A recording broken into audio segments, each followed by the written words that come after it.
Well, thanks very much, Stephen, and thank you very much for the invitation to speak today, particularly on the platform with your Premier. It's quite an honour for me. And of course, as Stephen said, it would be totally inappropriate if I said negative things about the state of Victoria. Fortunately, it's easy to say positive things about Victoria, and that's exactly what I plan to do. What I will do is that I will just say, try and set the scene in terms of the way China impacts the Australian economy, and then the way Victoria is dealing with that impact. There's broadly three ways that China affects Australia. Firstly, through the resource sector, secondly, through its impact upon services, and thirdly, through the impact of the leakage of savings in China to the rest of the world. And they're the three themes that I'll be looking at today. So just let me start by setting the scene for growth in China. Some years ago, the Vice Premier at the time, who's now the Premier, Mr. Lee, was asked whether he believed that 9% growth rate that the Statistics Department was floating around at the time. And he said, well, that may be right, but when I think about China, I think about three things: bank loans, rail freight, and electricity production. And so everybody scampered out to build their Mr. Lee index. And of course, since then, the Mr. Lee index is looking pretty sick, to say the least. So those folks that believe in the Lee index would argue that the 7% is completely wrong, and indeed China's only growing by 3 to 4%. However, what it does, it captures what I would call the industrial production side of the economy, and not really what's going on the other side of the economy, which of course is the consumer services sector. If we, however, buy the story that China is currently growing around 6.5%, and we're happy to go along with those numbers, even the Westpac forecast is that that growth rate will continue to fall.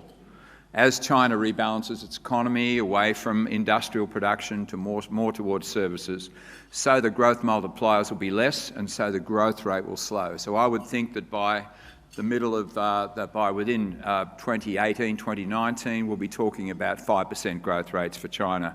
But because it's so big now, it'll still be the most important driver of growth in the world economy, particularly with its importance for emerging markets, and particularly those commodity economies. So yes, China's slowing down, however you look at it, but that's not necessarily a bad thing. The things that directly affect us at the moment mainly is through the resource sector, and mainly that's around the demand for steel. 50% of the steel in the world is made in China, and about 70% of that goes into their construction cycle. If we look at things like the construction starts at the moment, if we look at real estate investment, it's looking pretty sick, and what we haven't seen yet is any real evidence that they've cleared the overhang of unsold properties and that they're going to start to move back into another substantial lift in construction. I expect that will be some time off. The other aspect where this really does reach a point is, well, exactly what's happening to production of steel. And as you can see, we haven't really seen a period like this where steel production fell since the GFC. And given the outlook for that construction cycle, it's likely that contraction in steel production is going to continue. So with Australia's reliance on resources and reliance on that steel production and the construction cycle, we have to be concerned about the impact even going forward. It may well be that we haven't seen the worst of this particular situation. If we think about, say, the iron ore price, it's fallen about 18% in the last month to around $45. If you go back to March 2005, it was at $25. So some people might in fact be able to argue that even though there's a lot more demand for steel now, supply has more than adjusted. So this is representing a significant concern for the Australian economy, and particularly, of course, the resource states. But China is also rebalancing and moving much more towards consumption. For Australia, it's starting to show in some of our numbers. So if we look at our exports of services, we've seen this huge lift in education in recent times, a substantial and welcome lift in business services, and a substantial lift in leisure travel, which of course is tourism. So it's already starting to show this rebalancing of the Chinese economy more towards services. It's already starting to show up in some of our own exports. If we think about, say, Chinese tourism, how much Chinese are spending on tourism. A few years ago it was about 10 billion, it's now 60. You don't see too many numbers in economics that look like that line. And the grey line, of course, looks at visitors from China to Australia, which of course is lifting very nicely at the moment. If we think about Chinese visits, international tourism arrivals, at the moment China is only number 4, behind Europe, which is mainly UK backpackers, New Zealand and Southeast Asia. But China's growing at an annual pace of nearly 20%, and the others are growing at much, much lower rate. We expect that within 3 years, Chinese tourists will be our #1 tourist market. And that, of course, along with the education story, are really, really critical opportunities for Australia as we rebalance our economy away from resources towards services. The Victorian story is particularly encouraging here. A statistic that we like to look at is we ask people after they've been on their holiday to Australia, where did you spend the largest amount of time? Where was your longest stay? Now, 20 years ago, Victoria was a long way behind Queensland. And New South Wales, of course, with the Opera House, was always up there at #1. But we've now seen Victoria running ahead of Queensland, quite a substantial closing in that gap. If we think about the early 90s, about 12% said Victoria, nearly 30% said Queensland, and now Victoria's more than Queensland. So that's a very, very impressive statistic, particularly given, as I said, how we are going to become more and more reliant upon that services export sector. If we think about international student numbers, give them all a base of 100 back in 2002, Victoria has grown by a factor of 2 by then. The fastest growth of all, and in the last 4 or 5 years, up by 50%, and Victoria's growth rate well exceeds that of New South Wales and, of course, Australia as well. So another example, the way this emerging demand for services, particularly coming from the rebalancing of the Chinese economy, that Victoria is leading the way. In fact, if we look at the proportion of international students that are now in Australia, Victoria 34%, New South Wales 35%, and of course the economies are much, much different in size. So Victoria very much batting above its weight in terms of that particular source of growth. So both on tourism and education, the Victorian economy is grasping the nettle. If we think about Victoria's own international students, 36% are from China, about 18% from India. So clearly that growth opportunity will continue to be focused around that China embracing of more and more services. From the national perspective, the export of services is now worth more than iron ore, worth more than coal and worth more than LNG. I didn't think I would see the day when that was happening. We always tended to think that Australia's export future was in the resources sector, and yet now we're starting to see the emergence of this strong growth in services, particularly around education and tourism, that's holding the Australian economy in some decent stead. In fact, if we look at the contribution to GDP growth from services exports relative to resources, you can see that they're about the same now.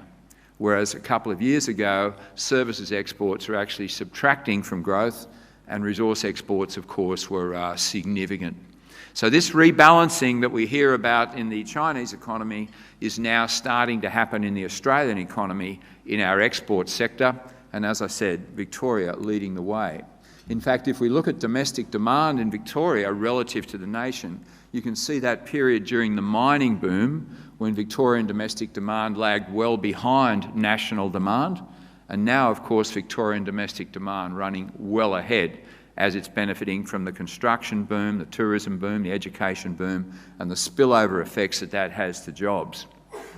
So the first two effects from China on the Australian economy, the resources sector starting to wane, the services sector really starting to take off, and Victoria at the centre of that particular development.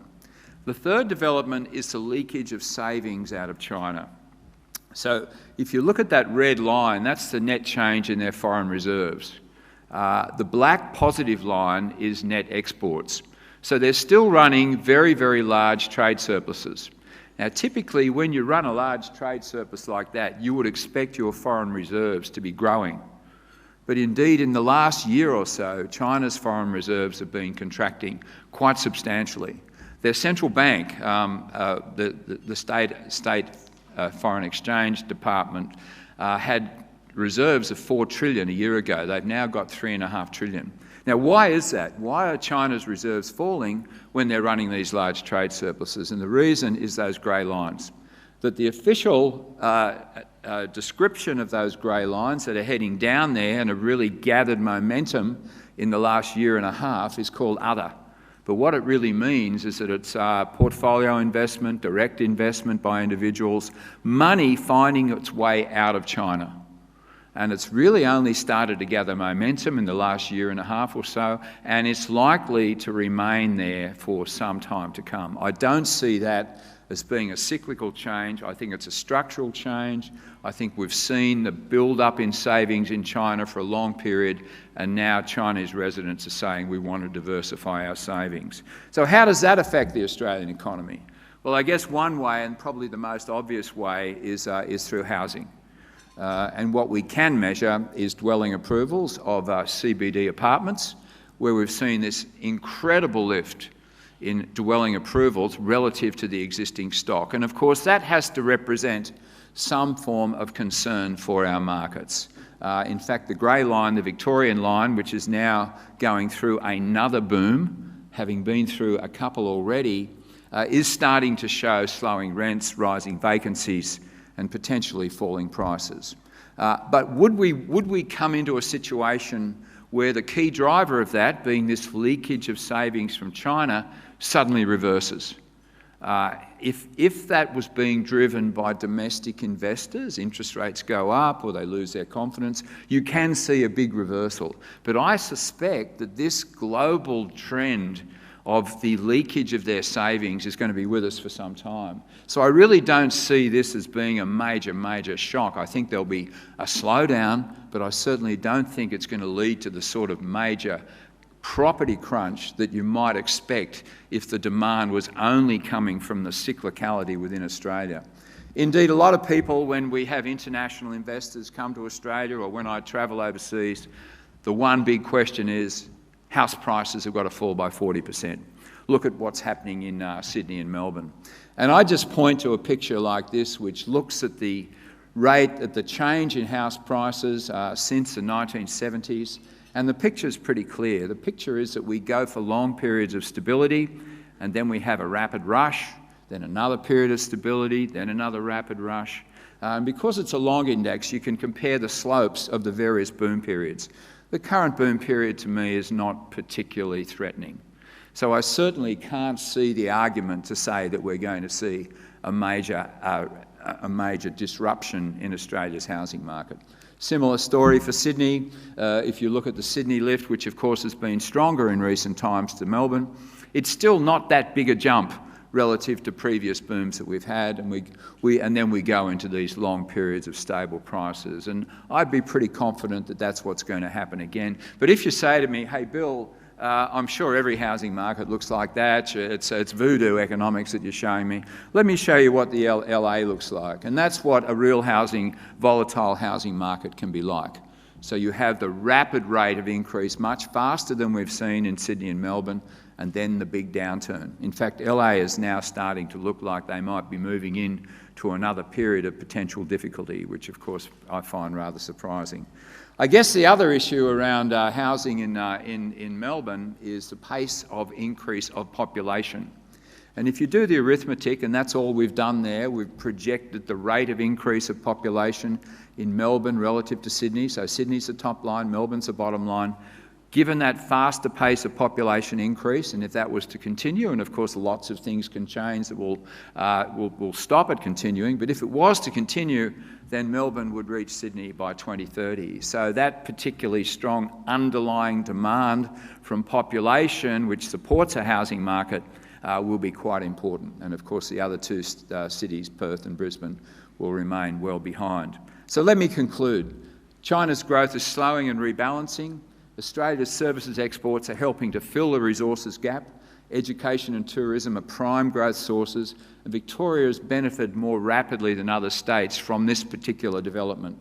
And the leakage of savings from China is gathering pace.